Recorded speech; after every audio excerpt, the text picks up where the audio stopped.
नमस्कार, बहुत स्वागत है आप सभी का। आप देख रहे हैं इंडिया डेली। 3 का सवाल के साथ मैं हूं नैना यादव। नमस्कार, आपके साथ मैं हूं मीनाक्षी रजक। 3 के सवाल में आज हम आपको पीओके और बलूचिस्तान के बारे में बताने वाले हैं। पूरी जानकारी क्या है बताते हैं। नमस्कार, मैं हूं आपके साथ 3 के सवाल में ऋतु। और शुरुआत करते हैं, सबसे पहले मुद्दा आज का आपके सामने रखते हैं। बलूचिस्तान हथेली की रेत की तरह पाकिस्तान के हाथ से निकलता जा रहा है। सालों से दबा हुआ असंतोष अब खुलकर विद्रोह का रूप लेता हुआ दिखाई दे रहा है। संकेत मिल रहे हैं कि आने वाले वक्त में बलूचिस्तान नाम से एक अलग देश के गठन की मांग और तेज हो सकती है। और सवाल है कि क्या ये सिर्फ असंतोष है या वाकई दक्षिण एशिया के नक्शे में बदलाव की आहट। जी हाँ, पाकिस्तान की संसद में भी इसकी गूंज सुनाई दे रही है। यहाँ पर खुद पाकिस्तान के रक्षा मंत्री ख्वाजा आसिफ ने ऐसा कबूलनामा किया जिससे पाकिस्तान की सेना की पोल खोलकर रख दी। अब खुद ख्वाजा आसिफ ये मान रहे हैं कि बलूचिस्तान में जिस तरह से बलूच विद्रोही यहाँ पर एक बड़े प्रदर्शन के तौर पर नजर आते हैं, वो ना सिर्फ पाकिस्तानी फौज से ज्यादा एडवांस हथियारों का इस्तेमाल कर रहे हैं, बल्कि हर एक विद्रोही करीब $20,000 के हाई एंड कॉम्बैट गियर से भी लैस है। अब सवाल ये कि जो सेना खुद को पेशेवर कहती हो, वो अपने ही देश के विद्रोहियों से आखिर कैसे पीछे रह गई। 1948 से लेकर के आज तक बलूचिस्तान पाकिस्तान की सैन्य दमन नीति का सबसे बड़ा शिकार रहा है। गाहे बगाहे तस्वीरें भी बार बार वहां से सामने आई हैं। और यह इलाका सिर्फ संसाधनों से भरपूर नहीं है, बल्कि संघर्ष, पीड़ा और सशक्ति आवाजों की कहानी भी कहता है। बलूच जनता का आरोप है कि उनके राजनीतिक, आर्थिक और सांस्कृतिक अधिकारों को कुचला गया है। मानवाधिकार संगठनों की रिपोर्ट ये बताती है कि पिछले 2 दशकों में हजारों बलूच नागरिक लापता हो गए हैं। अब सवाल यह है कि क्या बलूचिस्तान में शांति के नाम पर दमन किया जा रहा है और संसाधन के नाम पर सिर्फ और सिर्फ वहां के लोगों का उपयोग हो रहा है। करेंगे चर्चा इसी को लेकर। तमाम खास मेहमानों का भी हमारे साथ में जो जुड़ रहे हैं उससे हम चर्चा करेंगे, जानने की कोशिश करेंगे। लोगों के जहन में सवाल हैं।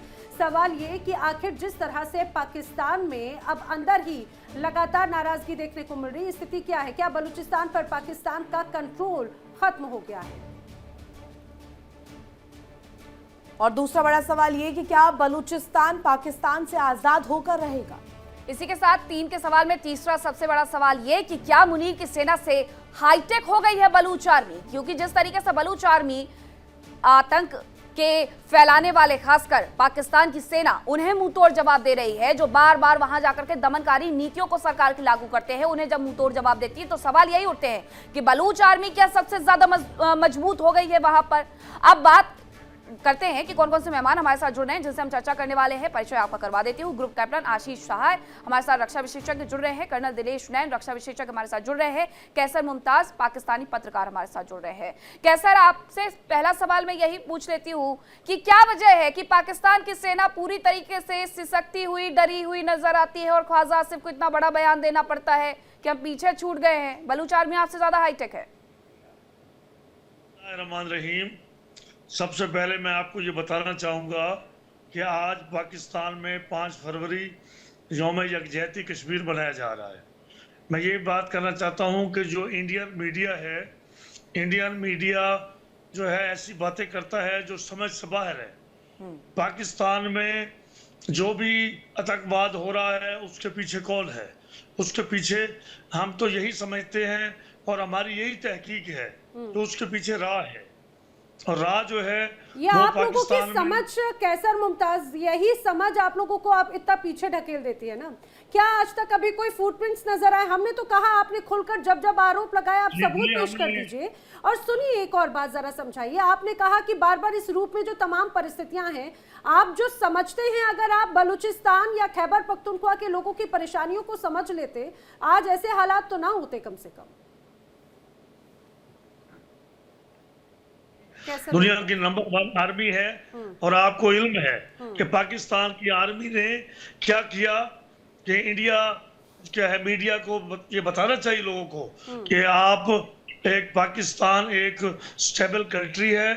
पाकिस्तान में कोई ऐसे हालात नहीं है जो तो इंडिया ख्वाजा का आसिफ फिर बखान क्यों कर रहे थे? आपके सदन के भीतर ही वो वेपन्स का जिक्र क्यों कर रहे थे? अमेरिकन मेड जो वेपन्स का जिक्र वो कर रहे थे, बता रहे थे इसकी कीमत कितनी है, क्योंकि आपकी अर्थव्यवस्था तो डूब रही है, आप लोगों की हैसियत नहीं है खरीदने की, आप अमेरिका के बारे में बात कर रहे हैं।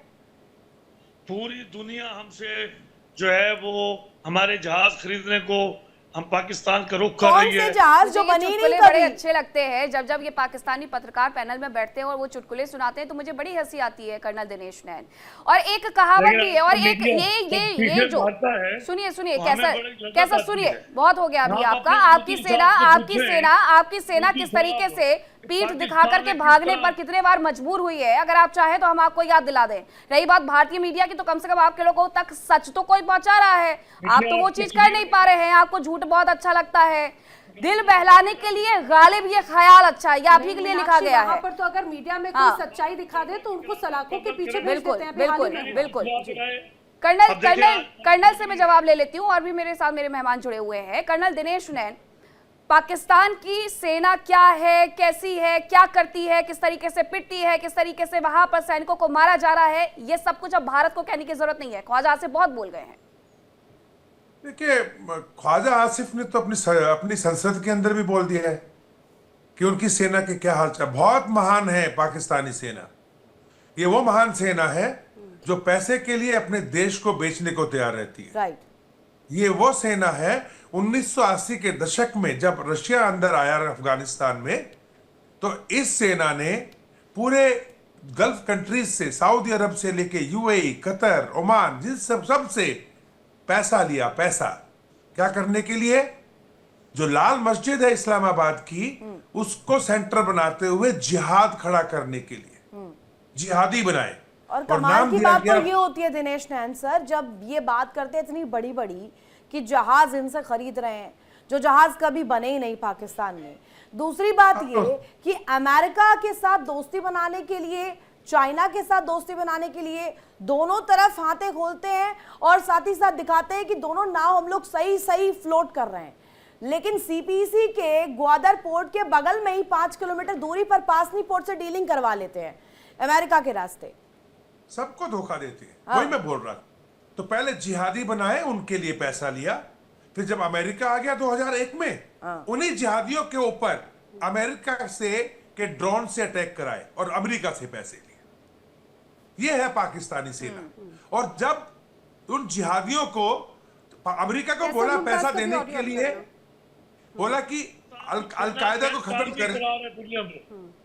मैं बोल लूं जरा? पूछे उससे क्या बना आपकी तो फौज को, उसको कोई, उनको कोई फंड दो, वो खाएं पिए, उनको तो चला नहीं जाता आपकी कैसर आर्मी से। मुमताज, सुनिए सुनिए हमें सुनिए हमें सुनिए जरा, मैं हमें चाहती हूँ हराम आपको नहीं आईना खाना दिखाने है। के लिए, आपको हमें आईना इस्लाम दिखाने के में लिए आईना किसी नंबर दूसरे वन देश की किया। सेना की तो हमें जरूरत हराम ही का नहीं है। नहीं खाना है। हमें हराम का नहीं खाना है। हमें हराम का नहीं खाना है। हम अपनी कौम का गला घोट के हराम का नहीं खाते हैं। आप जैसे नहीं है हम लोग अपनी कौम के लिए लड़ते हैं। आपकी तो आप प्रधानमंत्री अपनी कौम ऐसे को हैं जो खाते हो। कहते हैं कि लोन लेने के लिए सजदा करना पड़ता है। कैसर मुमताज वो कहते जिस हैं जहाज कि की आप बात झुक कर कर रहे हो, मांगते हैं लोन। जिस जहाज की ये बात कर रहा है, जेएफ 17 की 62% शेयर चाइना का है उसमें। इन्होंने कुछ जहाजों का सौदा किया है अभी, ओमान, इंडोनेशिया से भी कर रहे हैं, सऊदी अरब से भी बात कर रहे जी। हैं, ये लोग इससे अजरबैजान से भी बात कर रहे हैं। बड़े खुश हो रहे हैं, दुनिया को बता रहे हैं ये जहाज बना रहे हैं। आप नहीं है, आप तो असेंबलिंग कर रहे हो। चाइना के जहाज हैं अरे इनका जहाज बिल्कुल वैसा ही है सर, जैसे बचपन में कागज का जहाज उड़ाते थे। कर्नल आपके दिनेश पास नैन, कौन सा पैसा आएगा?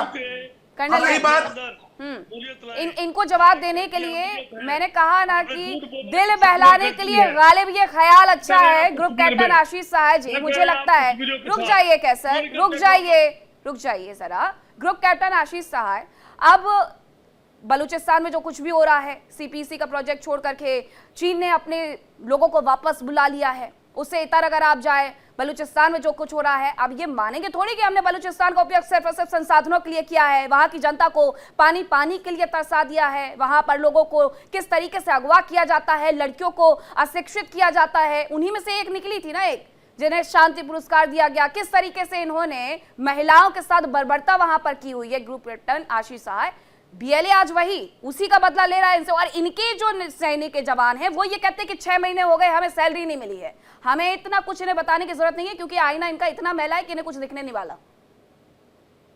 मीनाक्षी, मैं ये मान के चलता हूं कि ये कितना भी डिनाई कर लें और ये पॉलिटिशियंस की तरह बात करें, मीडिया को ब्लेम करें, बट मीडिया का जो कंस्ट्रक्टिव रोल है, आपका चैनल भी अगर अक्रॉस द बॉर्डर अभी देखा जा रहा होगा, तो हमें 2-3 चीजें सेंसिबल इनको बताने की जरूरत है। एक, कि थोड़ा सा स्पेक्ट्रम वाइड करके देखे रियाज, आपके यहां बलूच प्रॉब्लम 2 मुद्दों पे टिकी हुई है। एक, आपने उनको इग्नोर किया है। 40% of Pakistani land is Balochistan और वहां रिच ऑफ मिनरल्स, वहां पे आपने उसको एक्सट्रैक्ट किया है, अपनी गरीबी दूर करने के लिए यूज किया है और उनको एक सौतेला ट्रीटमेंट दिया है ओवर लास्ट फ्यू डिकेड्स। और दूसरा, मुमताज भाई, आपको ये समझना चाहिए, आपके देश वालों को, आवाम को समझना चाहिए कि इसके पीछे आप रॉ, मुसाद, ये सब बोलते रहिए, बहुत मेजर आपके अपने इंटरनल सोर्सेज की फर्म इनपुट है कि बहुत मेजर एक करप्शन एंगल है। पिछले 3-4 दशकों से आपकी सेना, आपकी काउंटर इंटेलिजेंस और वहां की पुलिस मिलकर और वहां से लाखों रुपए, पाकिस्तानी रुपए का तेल बैरल्स हर रोज पूरे पाकिस्तान में स्मगल करते हैं विदाउट एनी डॉक्यूमेंटेशन। और ये पैसे, पाकिस्तानी रुपए, आपके जनरल्स के, उनकी फैमिलीज जो फॉरेन में, इंग्लैंड में, अमेरिका में रह रही, वहां पे यूज हो रहा है। और इसके काउंटर में अगर आप अपना फेस सेविंग के लिए इंडियन आर्मी को या इंडियन, पहले तो वो रा नहीं है, रॉ है। आपके यहाँ पर समझ रही हूँ मैं दिक्कत क्या है, कोई दिक्कत नहीं है। पहले आप अपनी रिसर्च थोड़ी स्ट्रांग करिए। और यहाँ पर चुटकुले सुनाने के लिए नहीं बुलाया गया है, डिस्कशन के लिए बुलाया गया है। आपके यहाँ पर इसी तरीके से होती होगी, डिबेट्स ऐसी होती होंगी पाकिस्तान में, मैं समझ गई हूँ, कोई दिक्कत नहीं है। मुझे ये बताइए कि आपके हाथ से वो जो बीएलए की चाबी निकल गई है, आपके ताले में से आप खुद नहीं पासवर्ड लगा पा रहे हैं, कैसे इसका तोड़ निकाले? बंकर में छिप गए हैं आपके मुनीर साहब। हम एटमी ताकत हैं। हमने आपको छठी का दूध याद दिलाया, आपको पता नहीं है? अरे वाह, दुनिया में क्या बने आपके साथ? पता है कैसर मुमताज जी, सुनिए कैसर मुमताज, सुनिए, देखिए किसी भी देश का जिस तरह से अभी आपके यहाँ हाल है, ये बड़ा दुखद है। और लिटरली पर्सनली मुझे बहुत तकलीफ होती है, क्योंकि पाकिस्तान हिंदुस्तान से ही निकलकर बना और तब से लेकर 78 सालों से अभी तक यहाँ पर आप ये मान के चलिए, आप अपने प्रधानमंत्री को तो पूरा कार्यकाल दे नहीं पाए, अर्थव्यवस्था यहाँ पर सुचारू नहीं कर पाए। दूसरी तरफ आपकी आवाम तो परेशान है, लेकिन बलूचिस्तान केपीके में भी हमने देखा, खैबर पख्तूनख्वा में एक पूरी पाइपलाइन को बस्ट कर दिया गया। ये नाराजगी है सिर्फ। आप ये मान के चलिए, आप दूसरों को छठी का दूध याद दिला रहे हैं, यही बलूचिस्तान के लोग आपको छठी का दूध याद दिला दे रहे हैं, आखिर उसका क्या कहेंगे आप? दूसरी बात ये, क्या उनको कभी आपने इस काबिल समझा? आपने उनका खून चूसा, लेकिन क्या आपने कभी उस काबिल समझा कि आप उन्हें फीड कर पाए? जो हैं जहाजबाज, जो हमारे जहाज उड़ाने वाले लोग हैं, 5-7 जहाजों ने आपका तख्ता कर दिया। हाँ वही, और अभी वही आप जिनकी तारीफों के पुल बांध रहे हैं, आप ही के जो यहाँ पर सेना के लोग हैं, वो कैसे पीठ दिखाकर भागने को मजबूर हैं। कैसर मुमताज, वो तस्वीरें बड़ी तकलीफ देती हैं। आपके पास जवाब नहीं होगा। कुछ समय पहले आपकी इन्हीं वीर जवान, सोकॉल वीर जवानों की जो यूनिफॉर्म थी 10-10 रुपए में नीलाम के लिए रखी गई थी। नहीं नैना, हो सकता है कोई आर्मी का व्यक्ति बैठा हो उनके आसपास ना, डर का माहौल होगा उनके यहाँ पर, डर रहे होंगे कुछ बोलने से पहले। दिनेश कैसर मुमताज के पास जवाब नहीं है, ये मुझे लगता है रटे रटाए जवाब हैं। लेकिन सबसे जरूरी ये बात बताइए कि आखिर ये परिस्थितियां, क्या इसका कोई सुधार नजर आता है? क्योंकि बलूचिस्तानी तो कह रहे भाई अब तो वो अलग होकर रहेंगे, आजाद होकर रहेंगे। क्यों नहीं बोल रहा है? इसका सॉफ्टवेयर बदल देगी इसकी आर्मी अगर इसने कुछ बोला यहाँ पे तो। देखिए, कल रात तक 64 जगहों पे, बलूचिस्तान में 64 जगहों पे पाकिस्तानी सेना के सामने बीएलए टकराव कर रही थी। 12 जिलों के अंदर बीएलए बैठ चुकी है जाकर के, इसको बोलते हैं छठी का दूध। और यही के बाद है खैबर पख्तूनख्वा, उसके अंदर से आपके ज्यादातर नॉर्थ वजीरिस्तान के अंदर और स्वात वैली में आधी पोस्ट छोड़ के भाग गए हैं आपके सैनिक। ये बात फजलुर रहमान ने खुद बोली संसद में कि वहां ना सेना है ना पुलिस है, वहां पे बैठा है टीटीपी, इसको बोलते हैं छठी का दूध। और इधर अमेरिका, अभी इंडिया की तरफ आ जाओ, इंडिया की, अरे सुन तो लो मुमताज भाई, मुझे मालूम है तुम्हें तकलीफ बहुत होएगी, नैरेटिव बदलने में बहुत माहिर हो। सुन लो अभी सुनो पहले आपकी बात। अरे सुन लो यार, मैं आपकी बात सुन रहा था ना, आप अपनी बात तो कंप्लीट करने दो, जवाब देना।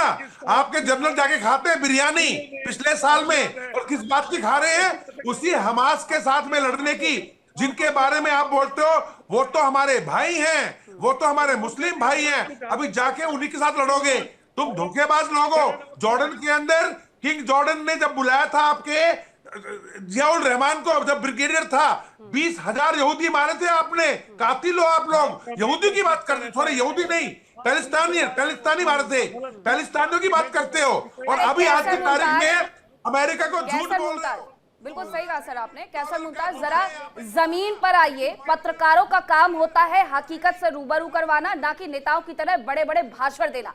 जहाज खरीद लिए, जहाज बेच रहे हैं, जेट बना रहे हैं। अरे कुछ तो वहां के लोगों का ख्याल रखिए। पत्रकार हैं आप, ग्राउंड पर चीजें नहीं देखते हैं या आंखों पर पट्टी ज्यादा बन गई है।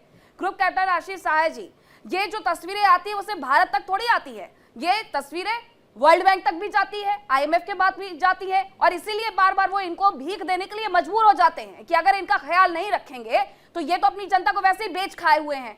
तो IMF लोन दे देता है इसी आधार पर वर्ल्ड बैंक लोन दे देता है समटाइम्स। तो ये इनका सच जो है वो ये भी जानते हैं, ये माने या ना माने। और बहुत बहुत गलत बात है कैसर मुमताज कि आप अपने लोगों का दर्द नहीं देखते हैं।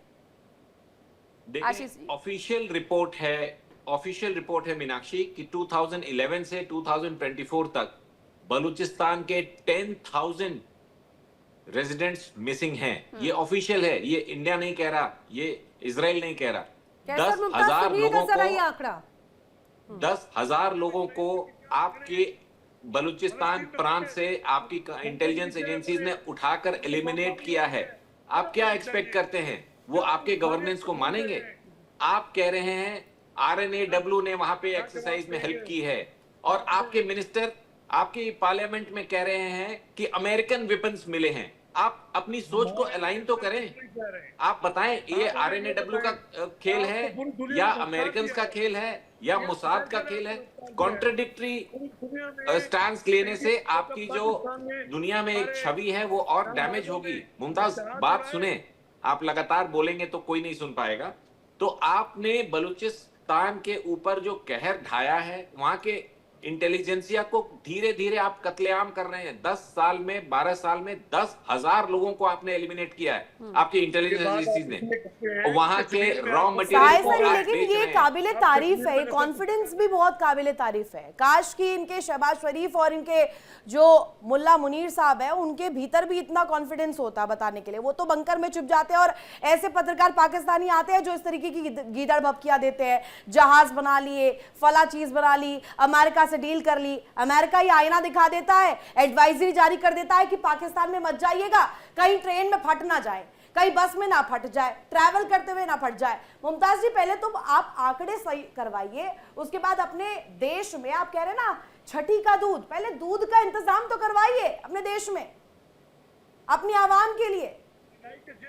वहां डांस कर रहे हैं, आवाम आपके परेशान है और आप कश्मीर में कतलेआम कर रहे हैं। एडिटेड वीडियो तो आपका एजेंडा हो गया है कैसर मुमताज। सुनिए, ऑब्सेशन है ये कश्मीर से आपका। ठीक है कैसर मुमताज, सुनिए आप, मैं बिल्कुल इस बात की, ये आपकी बड़ी एक पीड़ा होगी कि आप चाहकर भी कुछ कह नहीं पाते होंगे या फिर अपनी बातें नहीं रख पाते होंगे, आपको बाकी रिपोर्ट्स पे भरोसा नहीं।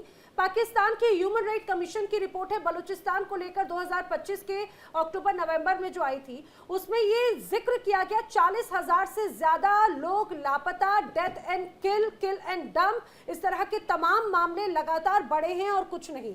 सबसे महत्वपूर्ण बात यह कि पाकिस्तान की सेना किस तरह से वहां पर बर्बरता करती है उसका भी जिक्र उस दौरान किया गया। ये भी छोड़िए, आप ये बता दीजिए बलूचिस्तान आपके लिए चिंता का सबब है? सुनिए ना प्लीज कैसर मुमताज, आपके लिए बलूचिस्तान चिंता का सबब है। खैबर पख्तूनख्वा में लगातार यहाँ पर विद्रोह है। आपने जिसे पहले पाला पोसा आतंक बनाया तालिबान, उसके लड़ाके TTP आपके लिए बहुत एकदम सीधे आपकी छाती पर खड़े हुए हैं। और यहाँ की जो तमाम आपके यहाँ अव्यवस्थाएं हैं, वहाँ के युवा, वहाँ की जनता खुद जब आती है इस्लामाबाद में प्रदर्शन करने के लिए या कराची में, आप उन पर गोलियां चलवा देते हैं। एक साथ इतनी ढेर सारी परिस्थितियों को सुधारने का वक्त है अभी। ऐसा नहीं कि दूसरों को आप ऐसे ही लगातार उनके ऊपर ठीकरा फोड़ते रहेंगे। हो रहा है, देखिए पाकिस्तान की आर्मी को दुनिया ने तस्लीम किया, इस बात को तस्लीम करके अपनी गलतियां सुधारे। ये नहीं है कि दूसरों पे आप इल्जामबाजी करें। पाकिस्तान की आर्मी ने क्या किया आपके साथ? अरे पता है कैसे आपको? मुमताज, अभी आप ही लगातार आरोप लगा रहे हैं, कभी इस मीडिया पर, कभी भारतीय सेना पर। आप ये खुद तय कर लीजिए ना, बलूचिस्तान में जो हालात हैं वो क्या हिंदुस्तान ने उसके लिए बजट पास नहीं किया, उसकी वजह से हालात हैं? केपीके में ये जो रात जनता है, नाराज है, क्या नाराज हमने वहां करता पर है, बजट पास नहीं किया उस वजह से बलूचिस्तान नाराज है क्या? ठीक है। ऑब्सेशन है ना भारत से, कश्मीर से। कैसर आपको रिश्तेदार कैसर बनने सुनिए, की जरूरत नहीं है कैसर बलूचिस्तान सुनिए का। सुनिए मैं सुनिए, खैबर पख्तूनख्वा का कैसर रिश्तेदार नहीं बनने- मिलेगी सीट इस तरीके से, चुनाव होंगे लेकिन सीट नहीं मिलेगी इस ओके, तरीके से। वो कैसर मैंने सुनिए मेरी आर्मी बात का- सुनिए, कैसर कैसर सुनिए, बोलने से लगातार कुछ नहीं होगा। मेरे मेहमान भी समझा रहे हैं, हम भी आपको इतने समझा क्यों रहे बौखला हैं। आप रहे हैं? पत्रकार हैं, आप बोलिए और आप बताइए, आप वहां की जमीनी हालात बताइए, हम सुन लेंगे।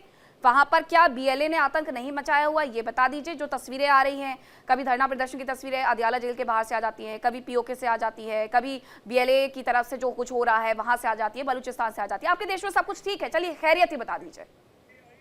अरे, फोटो बना रहे हैं इंडिया वालों, और कुछ तो ख्याल करो।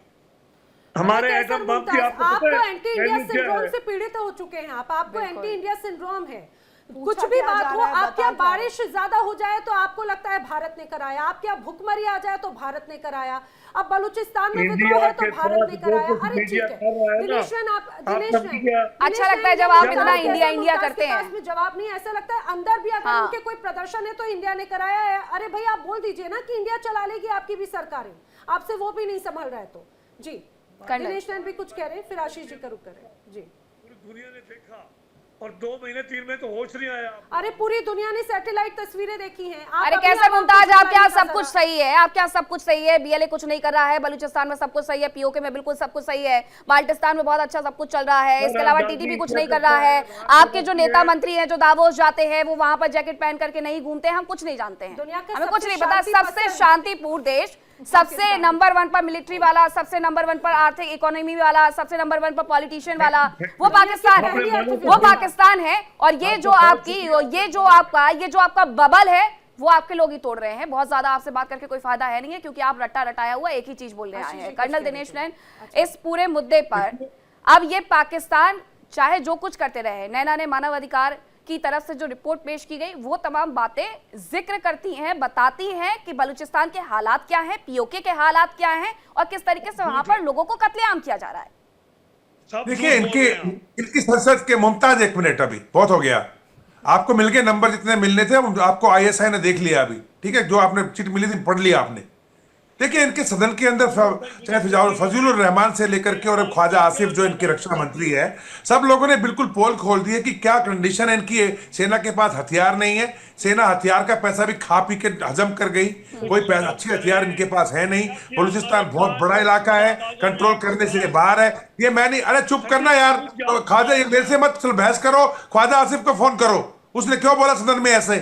उसने कहा है कि तुम्हारी सेना कुछ नहीं कर सकती बलूचिस्तान में, अभी बलूच जो है तुम्हें पीटेंगे, पीट रहे हैं वो। और रही बात, किसने बोला तुम्हारे उसको, ये मीम चल रहे हैं जो पाकिस्तान के अंदर, जो आपके पाकिस्तान के बाहर बैठे हुए और अंदर बैठे हुए जो आपके बाकी पत्रकार हैं, जो आईएसआई के चमचे नहीं तुम्हारे जैसे, वो ठीक ठाक लोग हैं, वो क्यों मीम बना रहे हैं? क्या बोल रहे हैं आसिफ मुनीर को? आज बोल रहे हैं फील्ड मार्शल नहीं, फील्ड मैन्योर बोल रहे हैं। ये आपके आसिफ मुनीर ने कहा था ना कि आप कचरे का डंपर और डंपर, पाकिस्तान कचरे का डंपर है, ट्रक है डंपर, और आप कचरा हो, आप कचरे हो, कचरे हो आप मुमताज। आपके सेना अध्यक्ष बोलते हैं आप कचरे हो, डंपर है डंपर पाकिस्तान। और उसके ऊपर जाके बोलते हो अमेरिका में ब्रीफ केस खोल के, ये देखो 16 बिलियन के रेयर अर्थ मटेरियल। सर इन्होंने ना एक बबल बना लिया है और इस बबल में ना इतना अच्छा लग रहा है, इतना अच्छा लग रहा है कि बाहर की दुनिया से ये कट गए हैं, बाहर का सच और अपने देश का सच ये देख ही नहीं पा रहे हैं। बहुत धन्यवाद आप सभी का मेरे साथ जुड़ने के लिए, इस चर्चा में शामिल होने के लिए।